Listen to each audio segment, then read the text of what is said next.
നമസ്കാരം. കോഴിക്കോട് കൊടുവള്ളിയിൽ നിയന്ത്രണം വിട്ട ബസ് കടയിലേക്ക് ഇടിച്ചു കയറിയുണ്ടായ അപകടത്തിൽ 10-ലധികം പേർക്ക് പരിക്ക്.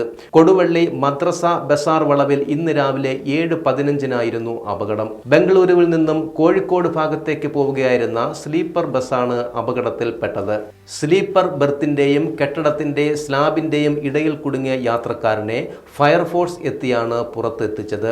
ബസ് സ്റ്റോപ്പിൽ ബസ് കാത്തുനിന്ന 2 പേർക്കും റോഡിന്റെ വശം നിന്ന ബൈക്ക് യാത്രികനും ബസ്സിലുണ്ടായിരുന്ന 8ഓളം ആളുകൾക്കും ആണ് പരിക്കു പറ്റിയിരിക്കുന്നത്.